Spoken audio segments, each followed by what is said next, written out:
Welcome to the BioNexus Health podcast with Dr. Jodie Dashore, who holds a PhD in integrative medicine, is board certified in integrative pediatrics, an internationally recognized pioneering clinician, and author. And now here's your host of BioNexus Health podcast, Dr. Jodie Dashore. Hey everyone, welcome back to the BioNexus Health podcast series, Autism Uprooted. Today we are going to be doing a little bit, something a little bit different. So we have the wonderful Benazir from Pakistan, and she has very kindly agreed to translate into her native language, that is Urdu, and it'll be helpful to so many people watching who do speak that language, and I know that there are many who understand that language. It might be additionally educational to understand the nuances of autism. Once you get the label autism, why not to just feeling depressed, getting depressed, just thinking that you have a child with autism, that is a life sentence. It's a life sentence, not just for the child, but sometimes for the whole family. And it is a really sad and depressing situation. I mean, I can speak for myself as an autism mom myself, of a fully recovered child, as many of you know. Benazir's son is on his way to recovery. He is 90% there. So that's why we have Benny here today. So Benny, hi again. Hi. Thanks for having me here. Yes, I'm so glad. So I think that is a wonderful idea that, I'll just give you the floor and you can speak about your discovery that autism can often be complicated with so many other underlying medical issues. And, when there is a non-verbal child who is not able to express, it is difficult to understand the pain, the discomfort, the neuropathy, the muscle weakness, the paralysis. Like my son's leg was paralyzed, and so many other symptoms, the hyperactivity, the head banging that many children exhibit, which is just, labeled as these are all symptoms of autism. And whereas there could be underlying medical issues, which the best scientific way is to run some labs, lots of labs. We ran lots of labs. So if you can just talk in your native language about that, about the BioNexus protocol, all herbals, and then, what your journey has been overall, briefly, I think that would be very helpful to many. जी बिल्कुल, मैं अब उर्दू में जैसे doctor जोडी ने कहा है वैसे ही बताती हूँ। बहुत बहुत शुक्रिया सबसे पहले मुझे इस फोरम पे बात करने का मौका देने के लिए, क्योंकि बहुत सारे पेरेंट्स ने मुझे पहले भी सुना है, पर्सनली भी सुना है, लेकिन मुझे बहुत खुशी है कि यहाँ से मैं ज्यादा से ज्यादा लोगों को बता सकती हूँ अपने एक्सपीरियंस के बारे में। और सबसे पहली चीज तो बिल्कुल हमजा अभी 2 साल का भी नहीं था जब हमें कंसर्न रेज हो गया था, कि क्योंकि मेरी फ्रेंड ने मुझे गाइड किया, और उस वक्त सिम्टम सिर्फ ये थे कि ये जिस डे केयर में जाता था वहाँ टॉयज को लाइन अप कर रहा था, बहुत ज्यादा नहीं, 2-3 ब्लॉक्स लेके लाइन अप करता था, यानी ये इतना ऑब्वियस भी नहीं था, बट एज अ पेरेंट मैंने इसको पिक किया कि no he is doing it. और दूसरा सिम्टम ये था कि ये 1.5 साल का हो चुका था, लेकिन ये प्रॉपरली मामा पापा भी कहने में इंटरेस्टेड नहीं था और खामोशी रहता था, इसकी लैंग्वेज डेवलप नहीं हो रही थी। जबकि इसकी जो बड़ी बहन है उसकी तो लैंग्वेज 1 साल से पहले ही कुछ ना कुछ, सॉरी 1 साल से पहले कह रही हूँ, 1.5 साल के बाद बहुत अच्छी सी आना शुरू हो गई थी। तो एक फैमिली में यूजुअली एक ही ट्रेंड फॉलो होता है, तो मुझे नजर आ रहा था कि उसने क्या किया और इसने क्या किया, शायद इसलिए भी मैंने इन चीजों को पिक किया। बहुत सारे फर्स्ट टाइम पेरेंट्स भी चीजों को पिक नहीं कर रहे होते क्योंकि उन्हें एक्सपीरियंस नहीं होता और डिनाइल में चले जाते हैं। तो यहाँ पे मैं ये कहूंगी कि जब बच्चे की नीड है और वो बोल भी नहीं सकता, तो काइंडली ऐसे इश्यूज को पिक किया करें, क्योंकि ये सबसे ज्यादा ज्यादती है बच्चे के साथ। आप उसकी बाकी तो किसी नीड को नहीं छोड़ते, तो एक चीज वो आपको खुद एक्सप्लेन नहीं कर सकता, तो वो आपने खुद ही पिक करनी है, आप खुद ही उसकी आवाजें आप कैसे पिक नहीं करेंगे। तो यहाँ मेरी सबसे रिक्वेस्ट है कि बेशक आपका दिल नहीं मान रहा होता, लेकिन सिम्टम्स को पिक किया करें, एड्रेस किया करें टाइम पे, ये बहुत जरूरी है। तो हमजा अभी 1.5 साल से ऊपर ही गया था, अभी 1.25 2 साल का था। तो हमने इसके फौरी तौर पे सारे टेस्ट, जो पैरा टेस्ट को कहते हैं कि बच्चा सुन नहीं रहा होगा शायद इसलिए नहीं बोल रहा, और वो सारे काम हमने किए, इसके टेस्ट वगैरह किए, वहां से सब कुछ क्लियर हो गया। और हम इसको रिहेबिलिटेशन सेंटर में, हमारे यहाँ थेरेपीज होती हैं, वहां ले गए इसको फौरी तौर पे, तो वहां पे उन्होंने इसको ऑटिज्म का डायग्नोसिस दे दिया था। जबकि मैंने आपको बता दिया कि ये खाली चीजों को हल्का सा लाइन अप करता था, नॉट ऑल द टाइम, कभी कभी। और इसके डे केयर में अगर कभी कोई एक्टिविटी, ग्रुप एक्टिविटी या सर्कल टाइम होता था, तो ये उसमें नहीं बैठता था, ये अपने शेडो के साथ खेलना ज्यादा पसंद करता था, शेडो जितनी देर के लिए डे केयर में आता था। और ये अभी बस बोला नहीं था, और अभी ये 2 साल का ही था। तो इसके साथ ही जब हम प्रॉपर जगह पे गए तो इसको डायग्नोसिस मिला, ठीक है। और हम बिल्कुल भी डिनाइल में नहीं गए, हमने तभी थोड़ी थेरेपीज वगैरह की तरफ ध्यान देना शुरू कर दिया था। लेकिन एक चीज जो मैं अब यहाँ पे कहूंगी कि इनिशियली पेरेंट्स को नहीं आइडिया होता, इसको एक मेडिकल कंडीशन भी लें, कोई ना कोई वजह, चाहे फूड सेंसिटिविटीज हो सकती हैं, कुछ भी हो सकता है, के साथ ये चीजें स्टार्ट होती हैं और टाइम के साथ ये चीजें वर्स्ट ही हो रही होती हैं। मसलन हमजा के केस में ये हुआ कि हमजा जिस डे केयर में था, वहां पे वाटर डैमेज बिल्डिंग में जो दीवारों पे मोल्ड आता है वो लगता था। किसी को भी सेंस नहीं थी ये कितनी गलत चीज हो सकती है, लेकिन मेरी एक ऑब्जर्वेशन जस्ट ये थी कि जब वो मोल्ड नीचे गिरता था किसी भी चीज पे, तो वो कारपेट भी खा जाता था, और वो बच्चों के बेब के ऊपर जहां पे दूध लगा होता था उन जगहों पे बहुत बुरी तरह लग जाता था, और धुलता भी नहीं था सही से। तो मुझे वहां से शक पड़ना लगा अपने तौर पे कि जब ये चीजों पे लगता है तो इतना बुरा हाल करता है, तो इस इन्वायरमेंट में जो सांस लेता होगा उसके साथ क्या होता होगा। लेकिन खैर, तब मैं इंटरनेट सर्च करती थी, मुझे ज्यादा चीजें नहीं मिलती थी इस बारे में, तो मुझे नहीं पता चल सका। 2 साल ऐसे ही चलते रहे। जब टाइम मिला थेरेपीज कराने की कोशिश की, कोई खास प्रोग्रेस नहीं होती थी, रोबोटिक बिहेवियर ही होता था। हमजा मैथ्स या इंग्लिश को तो लर्न कर लेता था कि कैसे करना है, वो उसमें तेज था, यानी एजुकेशन में तो चलो कर लिया उसने, लेकिन ना वो कुछ लिख सकता था, उसकी मसल टोन नहीं थी। अब 2 साल के बच्चे में तो इंसान इतना कंसर्न नहीं होता, लेकिन जैसे जैसे वो बड़ा होता है तो ये चीजें प्रोमिनेंट होना शुरू हो जाती हैं। वो दरवाजा नहीं खोल सकता था, वो ताला नहीं खोल सकता था, वो वाटर डिस्पेंसर से अगर पानी भरने की कोशिश करता था, उसे यही सेंस नहीं होती थी कि पानी अब ग्लास फुल हो गया, मैंने रोकना है इसको। Aahista Aahista food sensitivities develop हो रही थी, आहिस्ता आहिस्ता वो अपनी खाने पीने की चीजों को महदूद करने लगा था। वो बात का जवाब उस तरह नहीं देता था, कंफ्यूज होता था। मैं अगर टेबल पे पड़ा टिश्यू भी उससे मंगवा लूं तो ये बहुत बड़ी बात होती थी, जैसे मैंने उसको समझाना है कि मैं क्या कह रही हूँ। और अगर मैं उसे पढ़ाने की कोशिश करती थी तो उसकी कोशिश होती थी कि मैं इधर उधर कोनों में इधर उधर देखूं, शायद वो रिस्पॉन्स प्रॉपर नहीं देना चाहता था या जो भी था, बहरहाल वो इंटरेस्टेड नहीं होता था बाकी बच्चों की तरह। तो लेकिन अकेला बैठा वो किताबों को देखता था, बस इतनी एक्टिविटी थी, या बड़ी हद 1 से 10 तक काउंटिंग सुना दी, दैट्स इट। तो ये वो कंसर्न्स थे। आहिस्ता आहिस्ता मैं आपको यही बता रही हूँ कि ये बढ़ना शुरू हो जाते हैं और ये कंसर्निंग होना शुरू हो जाते हैं, क्योंकि 3 साल की उम्र में अगर आप स्कूल भेजना चाहते हैं और वो बच्चा बिल्कुल नहीं बोला अभी तक, तो ये कंसर्न नहीं है, और वो सोशलाइज नहीं कर रहा। और यकीन जाने ये चीजें घर बैठे नहीं पता चलती, जब आप सोशल सेटअप में बच्चों को लेके जाते हैं, या तो वो वहां रोना शुरू कर देते हैं, या वो अवॉइड करते हैं, आई कांटेक्ट नहीं देते हैं। ये चीजें लोग भी आपको इखलाकन बता नहीं रहे होते हैं कि आपका बच्चा मुझे अवॉइड कर रहा है या कुछ है, लेकिन ये आपने एज अ पेरेंट खुद देखना है कि वो बच्चा दूसरों में मिक्स नहीं हो रहा, वो बात नहीं करना चाहता। और ये डेफिनेटली पॉइंट ऑफ कंसर्न होता है, इसको लाइट मत लें, इसको शाइनेस या कुछ और मत समझें। बहरहाल मैंने फिर जब इन चीजों में पढ़े और देखना शुरू किया, तो लकीली मैं बहुत शुक्र करूंगी खुदा का कि मुझे ऐसे लोगों में मैं गई कि मुझे पता चला कि लोग अपने बच्चों को मल्टीविटामिन, फिश ऑयल और इस तरह की चीजें देना चाहते हैं ताकि वो इम्प्रूव करें। मैंने इन चीजों को पढ़ना शुरू किया। ऑटिज्म रिलेटेड रिसर्च इंटरनेट पे भी बहुत मौजूद है, मैंने उसको भी देखना शुरू किया अथेंटिक सोर्सेज से। अगेन, ये मुझे पता है कि हम हर जगह से या हर पेरेंट के मुंह से नहीं सुन सकते, और ये मुझे पता चलना शुरू हुआ कि हर बच्चे की सिम्टम्स डिफरेंट होती हैं। आपने किसी को देख के ये नहीं समझना कि मेरे बच्चे में ये नहीं है तो वो तो बिल्कुल ठीक है, आपने अपने बच्चे को स्टडी करना, ये बहुत इंपॉर्टेंट था। जब मैंने इन चीजों को स्टडी किया, और ये तो मेरे सामने ही था कि हमजा की मसल टोन नहीं थी, वो कोई बहुत हैप्पी बेबी नहीं था, वो आइसोलेटेड रहता था, वो बहुत खामोश रहता था, बोल बोल सकता भी नहीं था, लेकिन कोशिश भी कोई नहीं करता था।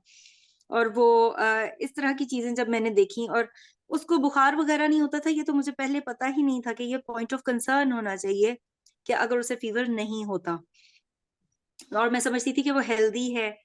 तो बज़ाहिर जब मैंने उसको ग्लूटेन फ्री किया और ये सारी चीजें, तो उससे मुझे हमजा के अंदर चेंज नजर आना शुरू हुआ, जिससे मुझे एक बिलीफ मिला कि ये चीजें असर करती हैं, ये ऐसे ही नहीं कहा जा रहा। जब मैंने हमजा को एब्सोल्युटली ग्लूटेन फ्री और केसीन फ्री किया, तो हमजा में मैंने चेंज देखा। फिर लकीली खैर बहुत ज्यादा टाइम गुजरा, और जिसमें मैंने एक दफा इसका अपनी तरफ से पैरासाइट प्रोटोकॉल किया, जिसमें मैंने एक हर्ब यूज की थी, जिसे ब्लैक वॉलनट कहते हैं। जब मैंने वो यूज की तो उसका एक पूरा प्रोटोकॉल था।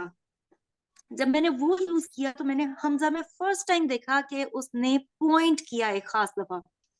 मैं उससे बात कर रही थी, तो हमजा ने मुझे आने के लिए एक खास तरफ पॉइंट किया कि वहां से होके आओ।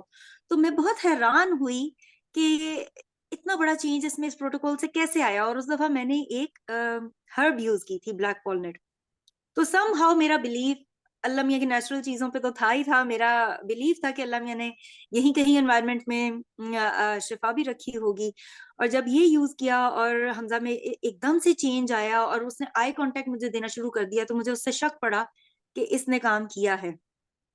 फिर उन्हीं दिनों कोविड भी आ गया, और कोविड की वजह से ये जो ऑटिज्म वन कॉन्फ्रेंस है ये वर्चुअल हुई। उस पे मैंने फौरी तौर पे सर्च किया। उन दिनों मैं मोल्ड को बहुत ज्यादा सर्च कर रही थी कि मोल्ड की कोई रीजन ना हो। और जब मैंने सर्च किया तो उसमें मुझे डॉक्टर जोडी का पता चला, और मुझे पता चला कि वो मोल्ड इंड्यूस्ड ऑटिज्म के ऊपर बात कर रही हैं। और मैंने बहुत ज्यादा शुक्र किया उस वक्त कि मुझे एटलीस्ट क्लू मिल गया कि ये ऐसा है, जो मैं सोच रही हूँ उसके पीछे कुछ है। ये मुझे ऐसे ही नहीं लग रहा था। बहरहाल फिर मैंने फौरी तौर पे इनसे अपॉइंटमेंट ली, हम इनके पास आए। और उस वक्त हमजा तकरीबन 6 साढ़े 6 साल का था। और जो सिम्टम्स इनसे मैंने डिस्कस किए उस वक्त, तो सिर्फ उन्हीं का मुझे पता था। और मुझे याद है कि डॉक्टर जोडी ने हमें यही कहा कि इसको पैंस है, पैंडास है। उस वक्त मुझे बिल्कुल समझ नहीं आई थी कि उन्होंने मुझे क्या कहा है। लाइम डिजीज का कहा, मोल्ड इंड्यूस्ड ऑटिज्म का भी कहा। फिर हमने इनके साथ लैब्स की। लैब्स में कुछ ब्लड वर्क भी था, इम्यूनिटी को भी देखा, और उसके जो भी मार्कर्स थे इम्यूनिटी के, इन्फेक्शंस के अगेंस्ट या जो भी, वो सारा चेक किया। फिर हमारे कुछ इंटरनेशनल टेस्ट भी थे, वो भी हमने रन किए, लैब टेस्ट थे। उनके थ्रू भी फिर हमारे सामने क्लियर पिक्चर की तरह आ गया कि इसको क्या क्या इश्यूज हैं। इसकी बॉडी डिटॉक्स नहीं कर पा रही थी, बहुत सारे इन्फेक्शंस का सामना था। ये सारी चीजें उनमें सामने आई। ऐसा नहीं है कि ये आप हवा में तीर की तरह चलाते हैं, इसको प्रॉपरली टेस्ट किया जाता है और देखा जाता है कि जो सिम्टम्स आपने डॉक्टर से डिस्कस किए हैं, फिर वो उस हिसाब से आपको लैब्स बताते हैं। और जब आप लैब्स रन करते हैं तो आपको क्लियर पिक्चर आ जाती है। तो आप यकीन नहीं जानेंगे कि मुझे ये सब कुछ करके भी और बहुत ज्यादा रिसर्च करने के बाद भी एक्चुअल चीजों का आइडिया तभी हुआ जब हमने इनके साथ ट्रीटमेंट किया है। क्योंकि एक एक छोटी छोटी चीज तो हमें बाद में ही पता चली। मसलन जब हमने इनके साथ ट्रीटमेंट स्टार्ट किया तो 7 साल की उम्र में मेरे पास प्रोटोकॉल, जाहिर है यूएस से मैंने इम्पोर्ट किया, तो वो मुझे मिल गया। और जब हमने हमजा के साथ यूज करना शुरू किया तो हमजा ने पहले 1 महीने में ही, मुझे याद है कि डॉक्टर जोडी के साथ हमारी अपॉइंटमेंट थी और मैंने इनको कुछ लैब्स ही दिखानी थी। और उसके साथ मैंने इनको बताया कि डॉक्टर जोडी, इसने मुझे मामा कहा है। तो वो एकदम हैरान वो भी हुई, और मैं खुद हैरान थी कि ये वाकई ये इसके साथ हो रहा है, कि मैंने महीना डेढ़ अभी यूज की है मेडिसिन और इसमें इतना चेंज आ रहा है। फिर मैंने इनको ये भी बताया कि इस दौरान, इसी 1 महीने के बाद जब मैं प्रोटोकॉल यूज कर रही थी, मैं अपनी फ्रेंड्स के साथ एक नॉर्दर्न एरिया में घूमने फिरने गई। तो मुझे अपनी फ्रेंड्स ने भी कहा, क्योंकि जाहिर है वो इसको डे केयर में देखती थी, उन्होंने भी कहा कि हमजा हमें बड़ा मीनिंगफुली देख रहा है। अब हमारी तरफ ये देख रहा है, हमें टॉलरेट कर रहा है कि हम इसको देख रहे हैं या हम इसके पास बैठे हैं। तो जब दूसरों ने भी कहा तो मैंने कहा कि okay, it's not only my feeling, वो भी यही चीज महसूस कर रहे हैं। तो मैं बहुत खुश हुई। मेरे लिए डेफिनेटली ये बहुत क्या कहते हैं, सेटिस्फाइंग था। और इसके ट्रीटमेंट के लिए, जैसे कहते हैं, मेरे अंदर एक नई एनर्जी आई कि जो मैं देख रही हूँ वो वाकई सही है। तो अल्हम्दुलिल्लाह उसके बाद एक से बढ़ के एक गेन्स आते गए। मतलब मैं आपको ये बताऊं कि अगर मैंने आज तक मुझे डेट याद है कि 20 अक्टूबर को मैंने प्रोटोकॉल स्टार्ट किया था, और मैंने मई में जो पॉडकास्ट, नेक्स्ट ईयर मई में जो पॉडकास्ट मैंने डॉक्टर जोडी के साथ किया था, उसमें ये लिंक भी देंगी साथ में पॉडकास्ट के, तो आप उधर जाके देख सकते हैं कि मैंने ये चीज कोट की थी कि हमजा अपने मसल्स का बेहतर इस्तेमाल शुरू हो गया। हमजा पहले साइकिलिंग नहीं कर सकता था। हमजा को हमने घर में एक साइकिल दी हुई थी, वो एक ही रूम में एक जगह से बैठ के दूसरी जगह तक चला के उठ जाता था, उससे नहीं चलाई जाती थी। लेकिन जब मई में मैंने इनके साथ पॉडकास्ट किया, तो मेरा दिल था कि मैं आप लोगों को वीडियोस दिखाती कि वो स्ट्रीट में अपनी बड़ी वाली साइकिल चला रहा था, और खूब बार बार चला रहा था, जिससे ये पता चलता है कि अब उसके अंदर स्टेमिना था। और ये चीज उसके साथ मैंने कोई एक्सरसाइजेस या कुछ और नहीं किया था, it was just because of protocol. कोई थेरेपीज वगैरह कुछ भी इस दौरान नहीं हुआ, क्योंकि मैं अफोर्ड भी नहीं करती थी। खैर, तो मेरे लिए मैंने यही मुनासिब समझा कि पहले मैं उसको मेडिकली एड्रेस करूं, और फिर उसके बाद मैं कुछ और देखूंगी। और अल्लाह का शुक्र है कि इस फैसले में मुझे कोई नदामत नहीं है, बहुत अच्छा रहा, क्योंकि हमजा की अंडरस्टैंडिंग भी साथ साथ इंक्रीज हुई, उसको समझ आना शुरू हुई चीजों की। अब उसको समझाना उतना मुश्किल नहीं था। पहले मुझे बहुत ज्यादा इसके लिए मटेरियल बनाना पड़ता था, कोई भी चीज समझाने के लिए, ऑपोजिट्स हो गए या बिग स्मॉल या जो भी कॉन्सेप्ट मैंने इसको देना होता था, उसके लिए मैं बकायदा मटेरियल बनाती थी। आहिस्ता आहिस्ता उसकी जरूरत खत्म हो गई, और मैं फिर जिस तरह बेटी को पढ़ाती थी उसी तरह इसको पढ़ाना शुरू किया। तो मैं बहुत इस मामले में खुश हूँ कि मैंने देखा कि जब आप प्रोटोकॉल स्टार्ट करते हैं तो इट टेक्स टाइम। डेफिनेटली ये चीज जहन में रखें कि हमेशा अप नहीं होता। अब ये जो मैं प्रोग्रेस गिनवा रही हूँ, ऐसा नहीं है कि इसमें मेरे कोई लो डेज नहीं थे, आते थे। कभी कभी कोई सेंसिटिविटी बढ़ जाती थी, खासतौर पर जब हमने पैरासाइट प्रोटोकॉल स्टार्ट किया, तो मुझे याद है कि हमजा को कभी भी आवाजों के साथ सेंसरी इशू नहीं था, लेकिन वो उस दौरान 5-6 महीने के लिए आया, लेकिन फिर वो चला गया। ठीक है, तो समटाइम्स सेंसिटिविटीज डेवलप हो जाती हैं, आती जाती रहती हैं चीजें, या कोई स्लीपिंग इश्यूज या कुछ इस तरह ऊपर अप डाउन चलता है, लेकिन ओवरऑल ग्राफ को ऊपर ही जाना चाहिए, और वो जा रहा था। मैंने ये भी देखा कि हमजा मतलब माशाल्लाह गेन्स भी उसके आते रहे, और स्पीच इश्यूज और वो सारा एड्रेस होता रहा। और फिर तकरीबन 2 साल से पहले, 1.5 साल के करीब, मुझे याद आता है कि इसको फिर हाई ग्रेड फीवर भी आया। और ये अल्लाह का शुक्र है कि इम्यूनिटी पे काम करने के बाद आया।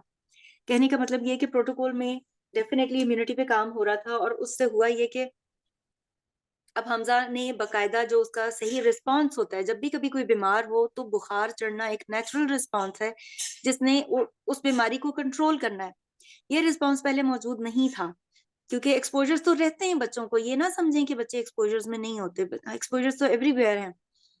तो अल्लाह का शुक्र है कि फिर हमजा ने इस चीज को रिस्पॉन्ड किया और उसको बुखार चढ़ा। और अब तो अल्लाह का शुक्र है कि जब कभी अब भी एक्सपोजर हो, या तो 1-2 दिन के अंदर उसका रिजॉल्व होता है, उसको कभी मुझे एंटीबायोटिक्स नहीं देनी पड़ती, ऑन रिकॉर्ड बताऊंगी, उसको मैं एंटीबायोटिक्स नहीं देती, वो खुद रिकवर करता है। ठीक है, कभी हाई ग्रेड फीवर चढ़ जाए तो हम उसको बहुत क्लोजली मॉनिटर करते हैं, और डॉक्टर की हिदायत के मुताबिक, जिस तरह डॉक्टर जोडी ने हमें समझाया हुआ है, ज्यादा से ज्यादा ब्रूफेन यूज कर लिया कुछ, तो उसके साथ ही अल्हम्दुलिल्लाह, या वो भी यूज नहीं करते और वो ऑटो पे ब्रेक करता है बुखार। ये भी मुझे सेंस इन्हीं के साथ ट्रीटमेंट में आई कि बुखार को भी कंट्रोल करने की कोशिश नहीं करते, इट्स अ ब्लेसिंग, क्योंकि उसने ही बच्चे को हील भी करना है। और ये मैं सब कुछ अब अपनी आंखों से होता देख सकती हूँ, ऐसा ही होता है।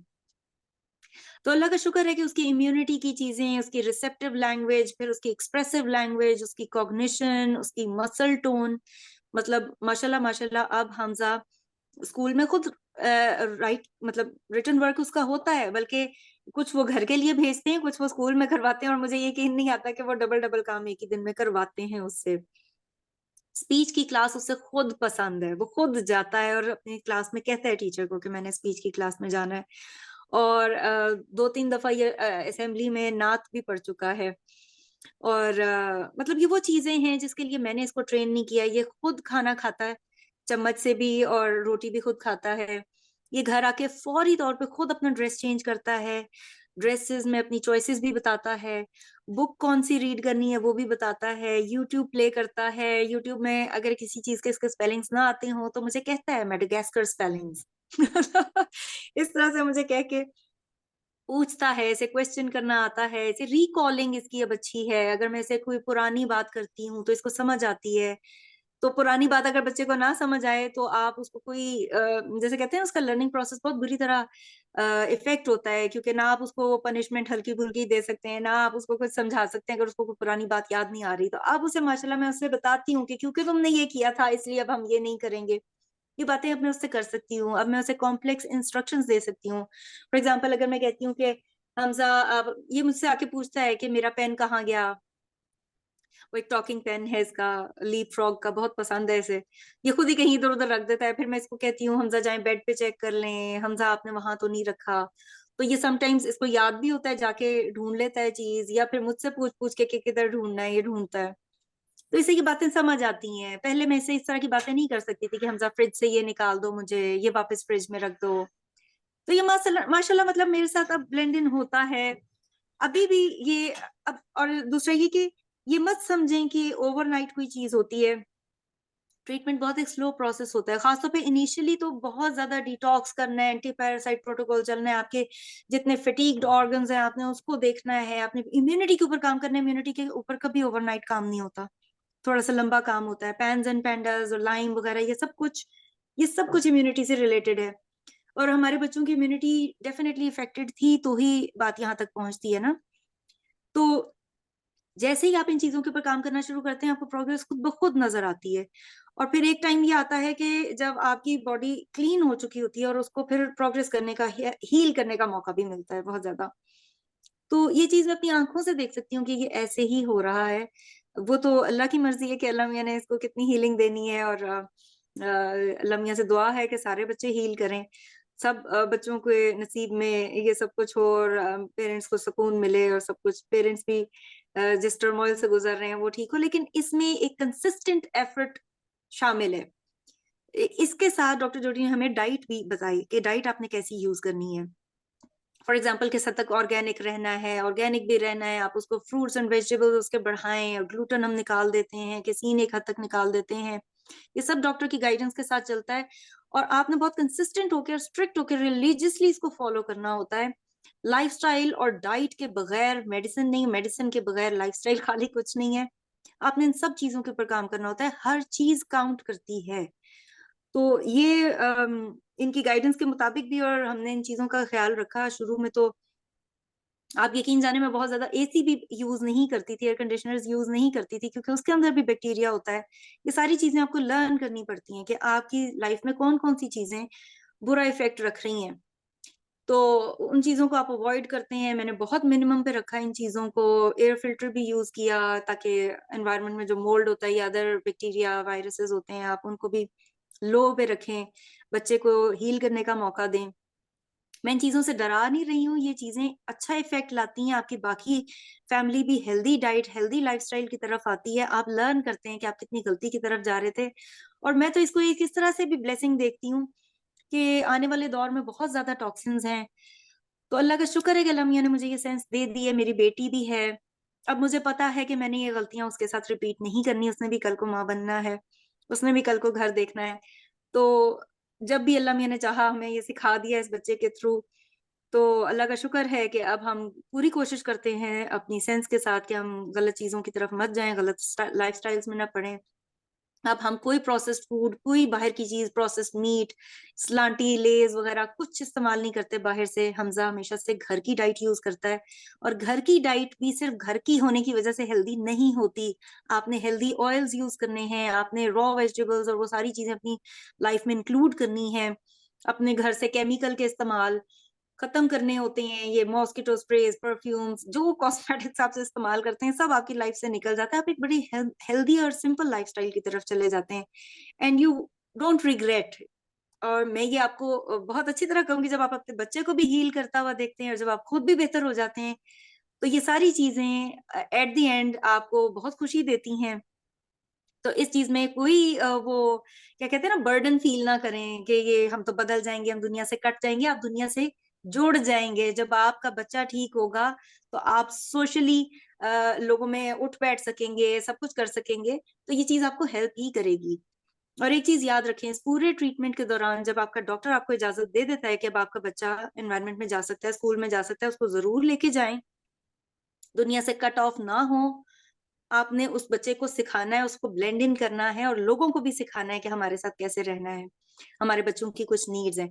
और एक चीज और याद रखें, आप बच्चे को फंक्शनल बनाने की कोशिश कर रहे हैं, ना कि उसको कुछ फिक्स करने की कोशिश कर रहे हैं। उसकी हर छोटी मोटी चीज को फिक्स करने की कोशिश मत करें। लोग कहते हैं ये चलते हुए यूं यूं कर रहा है, ये हाथ हिला रहा है, तो मैं इसके लिए क्या करूं। ये पॉइंट ऑफ कंसर्न नहीं है। पॉइंट ऑफ कंसर्न ये है कि वो अपनी बात कर सकता है, समझ सकता है, अपने लिए अपने कपड़े चेंज कर सकता है, अपने लिए खाना बना सकता है। ये चीजें इंपॉर्टेंट है, इनको फोकस करें। तो जब आपका बच्चा ये करने लग जाए तो उसके लिए स्पेस बनाएं। सबके अंदर छोटी मोटी आदतें होती हैं, हर चीज को फिक्स होना जरूरी नहीं है। तो कुछ चीजें स्टेमिंग में या उसमें आती हैं, उनकी तरफ तवज्जो ना दिया करें, हीलिंग की तरफ तवज्जो दें। किसी अच्छे डॉक्टर से जुड़ें। जैसे अल्लाह का शुक्र है कि मैं सेटिस्फाइड हूँ, हम लोग 2020 से डॉक्टर जोड़ी के साथ हैं। अब तो हम मेंटेनेंस प्रोटोकॉल पे हैं। इसका मतलब ये होता है कि अब हमारा मेन ट्रीटमेंट हो चुका है और अब हम उसकी एक खास हद तक जो है उसको मॉनिटर करेंगे जब वो पूरा सेफ टाइम में होगा। और हम एक मेंटेनेंस प्रोटोकॉल पे हैं जो कि बहुत जो एक्चुअल ट्रीटमेंट था उसके मुकाबले में बहुत रिड्यूस्ड और छोटा सा प्रोटोकॉल होता है, जो कि उस बच्चे को मेंटेन करने में हेल्प करता है अनटिल एट अबाउट प्यूबर्टी, जब वो प्रॉपरली जैसे जवान होना, या वो कहते हैं क्या कहते हैं इसको उर्दू में, प्यूबर्टी का मुझे वर्ड भूल रहा है। लेकिन ये कि जब वो बच्चा 14 साल से 16 साल 17 साल के बीच में जब वो प्रॉपरली जवान होता है, उस टाइम पे उसको मौका मिलता है कि अगर उसकी बॉडी को आपने हेल्दी रखा है इस पूरे ड्यूरेशन में, तो वो खुद ब खुद अपने आप को उठा लेती है बॉडी अगेन। ये एक सेकंड चांस होता है इंसान की लाइफ में, बच्चे की लाइफ में, कि वो अपने आप को ठीक कर लेगा। तो हम वहां तक उसके ऊपर मेहनत करते हैं। और क्योंकि ये रिवॉर्डिंग है, जब आपका बच्चा हील कर रहा होता है तो आप खुशी खुशी ये सब कुछ करते हैं। तो बस मैं यही कहूंगी कि आपको इसकी आदत भी हो जाती है टाइम के साथ, और आप ये सीख भी लेते हैं और आपको आदत भी हो जाती है। तो हेल्दी लाइफस्टाइल्स की तरफ आए, हील करें अपने बच्चों को और खुश रहें। Oh, wow. I understood the English parts, and then, I guess I was able to connect with what you were trying to convey. And that was wonderful. I think I really appreciated when you said uh, healthy lifestyle, and you also mentioned your daughter and a generational effect of Yes. this. That's what it is. I keep telling this to Brian as well. I'm like, Brian's like, oh my gosh, I have to do this and the maintenance, but he's still doing maintenance, right? He's for the last what, um, 10, 15 years, he's been on a maintenance protocol, and he likes it. He knows, he's not repeatedly falling sick, one good fever, and then he's all done. And then I explained to him, when you're in your 60s, 50s, and you have zero prescription medicines, mom and dad will not be there. Who knows? Maybe we will, right? But, even if we are not there, then you will be healthy. You'll be healthy for the rest of your life. Yes, that is important. Although Hamza, was sick initially, definitely that's why we came here. But it's amazing that he can heal himself without antibiotics or anything, Correct. and in a couple of days mostly. Correct. And this is Yes. amazing. Yeah. It sure is. I mean, understanding the power of herbals, like you discovered the black walnut, which you were mentioning. Yes. I remember that from our first appointment. You had mentioned that, how you were attracted to herbals. Yeah, Yeah. very much so. I recently had severe COVID, like I mentioned to you. This was I've had COVID before. I'm not vaccinated. Okay. But, I had severe COVID and I developed natural immunity, but all we did was a very strong herbal protocol. And that is so helpful. I mean, having a fever is great, using herbals, using a little bit of Tylenol, actually, no, cancel that. I don't like to use acetaminophen because nowadays there is this warning on the packages about liver stress. So ibuprofen a little bit if needed. But other than that, the natural breaking of the fever is so beautiful.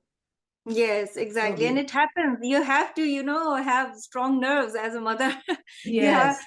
Yes, it's very important. Actually, the child is healing in that way. And I usually say this to mother that you have to be strong. Think about it that you are developing his immunity and you're not doing harm to the child. In fact, it's helping him. Absolutely, yes. And you also mentioned something about puberty, and yeah, I'm assuming you were saying, how it is important to clean out the body completely, detoxify all the various toxins which we found in the labs, eliminate any infections, toxins, as well as any other medical issues going on in the body, support the organs, your liver, kidneys, lymphatic system, the brain. All of these detoxification, the gut should be handled. If we manage to do this before puberty, then yes, the body gets this natural boost. It's almost like a second chance. And then, many children become very stable after that. Even if there is severe PANS, PANDAS, what have you, a lot of stimming, all of that becomes pretty stable.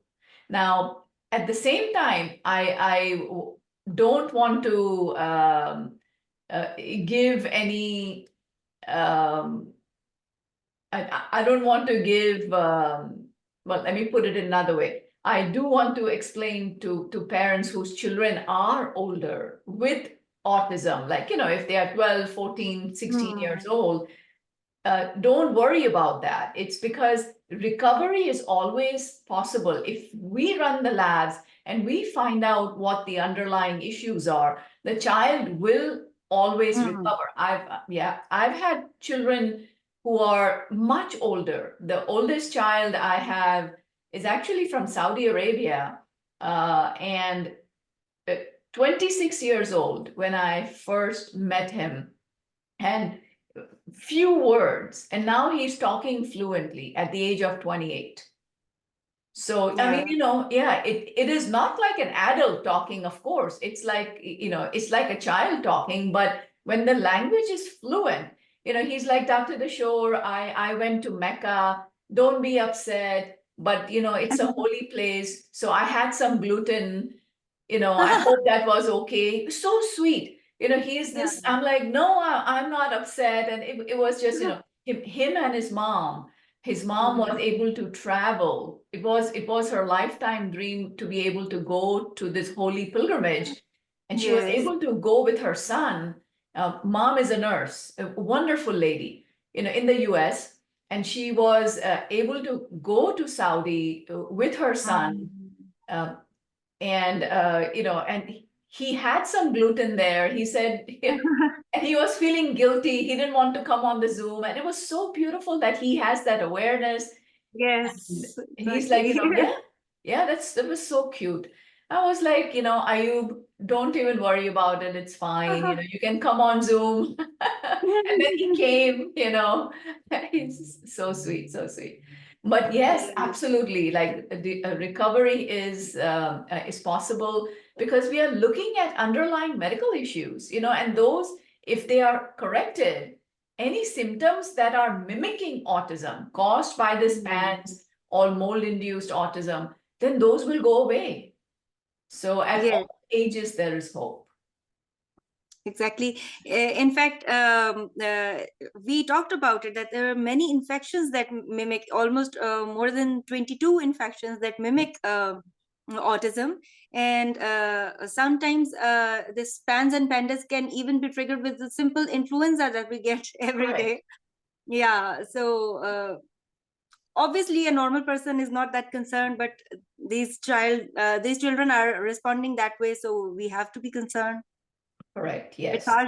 It's our kid, and if my kid is responding that way, then only I can fix it instead of going in denial.